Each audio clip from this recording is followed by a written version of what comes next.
Assalamualaikum warahmatullahi wabarakatuh. Perkenalkan, nama saya Sandra Asaidi dengan nomor BP 21102111036 dari program studi agroteknologi kelas Agro B akan menjelaskan mengenai tentang anatomi akar, batang, dan daun. Pada tumbuhan, terdapat beberapa organ seperti akar, batang, buah, daun, dan bunga. Tetapi di video kali ini kita hanya membahas yaitu batang pada tumbuhan. Pada batang tumbuhan terbagi menjadi dua kelompok, yaitu batang dikotil dan batang monokotil.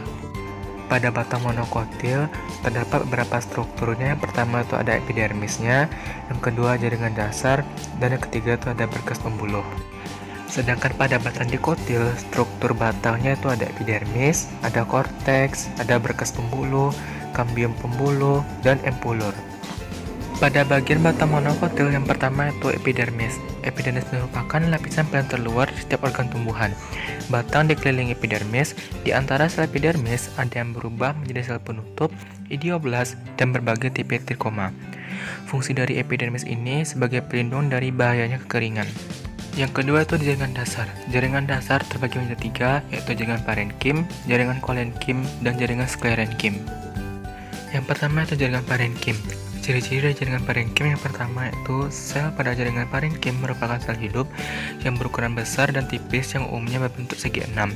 Yang kedua, tersusun tidak rapat sehingga terdapat ruang yang besar antar sel. Yang ketiga, memiliki sifat embrional atau meristematis karena dapat membelah diri. Yang keempat, memiliki banyak vakuola. Yang kelima, memiliki inti sel yang terletak di dekat dasar sel. Kemudian, ciri-ciri jaringan kolenkim yang pertama berbentuk memanjang dan sejajar dengan pusat organ yang ditempatinya. Yang kedua, dinding selnya tidak mengandung lignin, tetapi mengandung pektin, selulosa, dan hemiselulosa. Yang ketiga, beberapa sel kolenkim memiliki kloroplas, sehingga juga dapat berfungsi menunjang fotosintesis. Yang keempat, selnya mengandung protoplasma. Yang kelima, pada dinding sel kolenkim biasanya mengalami penebalan setempat. Yang ketiga, ciri-ciri jaringan sklerenkim. Yang pertama, tersusun dari sel-sel mati. Yang kedua, mengandung sel lignin sehingga sel-selnya kuat dan keras. Yang ketiga, tidak mengandung protoplas. Yang keempat, dinding selnya tebal. Yang kelima, sel sklerenkim dibedakan menjadi sklereid, sel batu, sel mati, berbentuk bulat dan berdinding keras atau tahan terhadap tekanan. Yang keenam yaitu fiber atau serabut sklerenkim berbentuk panjang, terdapat pada permukaan batang. Bagian batang monokotil yang ketiga yaitu berkas pembuluh. Berkas pembuluh terdiri atas xilem dan floem. Xilem merupakan jaringan pembuluh yang berfungsi mengangkut air dan nutrisi yang diserap oleh akar ke seluruh bagian tumbuhan. Sedangkan floem merupakan proses pengangkutan dua arah di mana makanan hasil fotosintesis dapat diangkut kemana saja. Namun, perbedaan dari xilem dan floem yang pertama, pada xilem memiliki satu arah dan floem memiliki dua arah. Pada xilem memiliki air dan mineral, sedangkan pada floem memiliki air dan makanan. Pada xilem, selnya tidak memiliki dinding pembatas, sedangkan floem memiliki dinding pembatas yang berpori.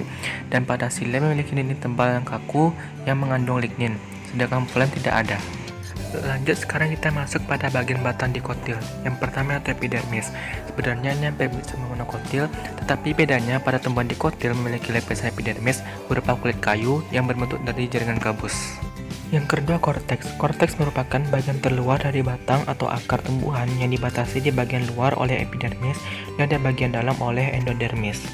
Fungsi korteks pada batang adalah sebagai tempat penyimpanan cadangan energi.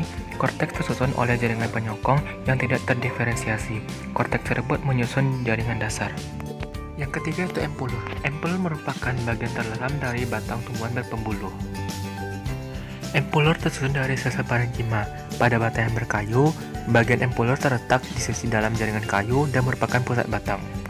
Sel-sel jaringan empulur yang aktif biasanya terletak di anggota terluar dari empulur, kadang-kadang bermodel sangat berbeda dan dinamakan anggota perimedular. Yang keempat, kambium pembuluh. Kambium pembuluh atau vaskular adalah bagian yang biasa disebut orang kambium saja. Kambium biasanya membatasi bagian pepagan atau kulit kayu dari kolom kayu pada batang pohon. Kambium akan membentuk pembuluh kayu atau xilem dan keluar kambium membentuk pembuluh tapis atau floem. Yang kelima itu berkas pembuluh. Pada bagian batang dikotil, berkas pembuluhnya terdiri dari xilem dan floem. Tetapi bedanya dengan monokotil tadi, susunan dari berkas pembuluh xilem dan floem ini lebih teratur. Perbedaan batang monokotil dan dikotil. Yang pertama, pada batang monokotil umumnya batangnya tidak bercabang, tidak memiliki kambium, serta terus tumbuh meninggi. Sedangkan pada batang tumbuhan dikotil umumnya bercabang serta memiliki kambium pada perbatasan antara jaringan xilem dan floem. Sekian penjelasan yang dapat saya sampaikan. Saya mohon maaf jika ada kata-kata dan penyampaiannya. Saya akhiri dengan Assalamualaikum warahmatullahi wabarakatuh.